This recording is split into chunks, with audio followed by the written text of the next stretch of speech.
Welcome back for a new top 10 list. Sorry it's been a couple of weeks since I've actually done one of these, but with that said, let's get to it. And today we are looking at the top 10 best selling Panasonic 3DO games of all time.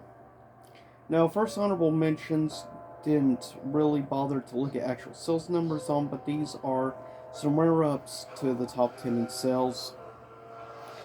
Samurai Showdown, Starfighter, Wing Commander 3, Primal Rage, Killing Time, and the last honorable mention, which at least is one I can say I personally have, Shockwave 2. First coming in at number 10, and keep in mind the 3DO in total units sold estimated probably somewhere between 2 and 2.5 million units total in sales numbers. So, with that said, first up at number 10, selling at around 250,000 copies, which is not too bad given the amount of units it sold. That's like 10%.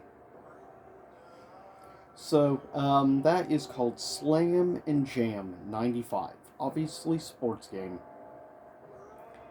Next, coming at number 9, is a game called Shockwave, the original Shockwave game.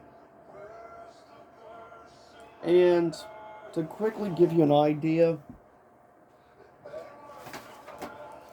at how big 3DO cases actually are, as an example, this is the case of Shockwave. Yes, so as you see how massive it is in size, these old cases. But that is just a simple example to give you about how big these things actually are. Next up, coming at number 8, is a game called Return Fire. Obviously a combat game, no surprise. And that was the predominant thing. And by the way, Shockwave sold around a little over 250,000 copies. And Return Fire also sold a little over 250,000. Coming in at number 7, another one I can honestly say I personally have. And it is the beginning of, at the time in the 90s, very beloved, I guess you could say really it was the first walking simulator game / puzzle game. And the first of its kind at the time. Basically, you can only play this game on like the Sega CD, the 3DO outside of PC. And that is coming at number 7, selling a little over 250,000 copies itself. Myst, which is an all-time classic, have all 4 of the original Myst games on different platforms, unfortunately. But a very good series, nevertheless. Coming at number 6 is the original classic Need for Speed. Also have.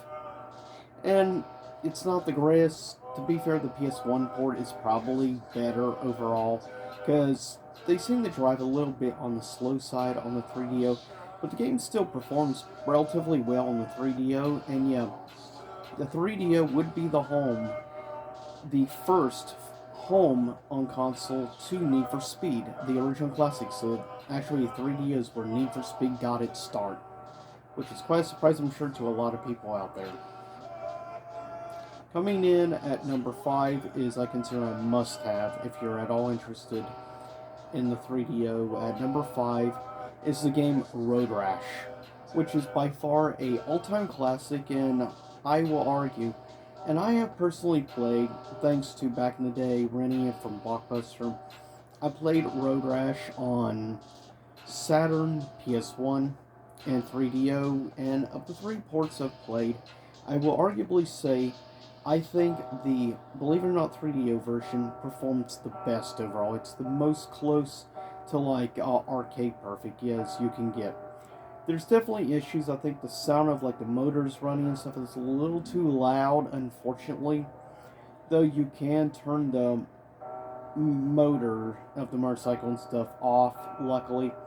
It is a shame they made it too high volume, but still superb game. It actually performs very well, surprisingly. Coming at number 4, another I can honestly say I have, and that is a game called. And by the way, this next game sold an estimated around 313,000 copies, and that is Super Street Fighter 2 Turbo. Arguably the definitive way to play the game, better than any other ports, and it would be, in my opinion, the definitive way of playing Street Fighter 2 until a future thing on the Switch, Ultra Street Fighter 2.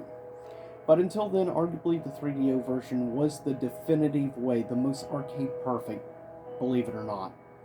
And the remixes of the music, I still think is the best remixes of the original tracks. And that's the thing, like 3DO actually had pretty decent overall sound quality as long as the developers actually took the time and learned the hardware. Because really, the hardware of the 3DO was not that complicated compared to other consoles, like the Saturn, which was arguably one of the hardest to program for. But 3DO actually, port of this game works superb. Number 3 was the actual launch title and the only launch game for the 3DO, believe it or not. So with that said, now I unfortunately never got a chance to actually try this, though people I've heard from on review do give the game pretty positive, given it was like the first 3D, well, sort of 3D, really, racing game at the time on home console. Coming in number 3 is Crash and Burn, which sold around 355,000 copies. Not bad at all, with a install base of just between about like 2.5 million console owners. That's not bad at all. Coming in at number 2, what a surprise, a sports game made it to number 2, and nevertheless, soccer, or to people in Europe and elsewhere, football.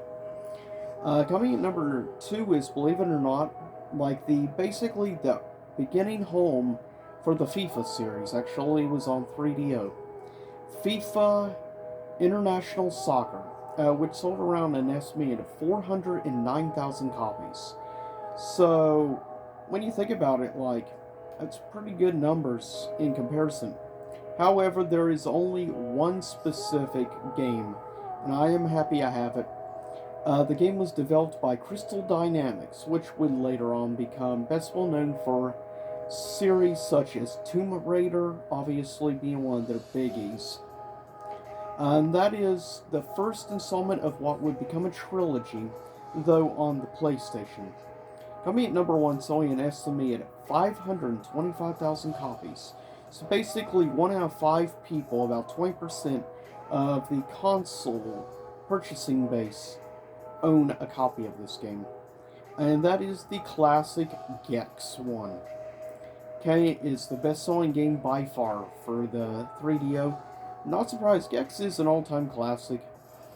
And how you would do like many other older games at the time, if you didn't have the special memory card unit, which is insanely expensive for the 3DO. In some cases, the special memory card unit for the 3DO runs more than the console itself. Like, the average price for a memory unit is like $200 plus. But Gex, luckily, they did also implement the classic like password system, so you could go back where you left off. I appreciate that at least Gex had that and made it a little more approachable. Gex is a pretty good difficulty game, but still a classic, and in my opinion, it is arguably one of the best games to look at for the 3DO. If you're at all interested, and though keep in mind this is coming from like a big platformer fan. So yeah, Gex is, I consider, a definitive game, and arguably one of the best early games from Crystal Dynamics, in my opinion. But with that said, I'll see y'all next time. Oh yeah, and quickly mention Crystal Dynamics also did a little series called The Legacy of Kain Soul Reaver. But with that said, I'll see y'all next time. Same YouTube time, same YouTube channel. Hopefully you found this video somewhat interesting, but I'll see y'all again soon enough. Stay safe out there in this crazy world we live in.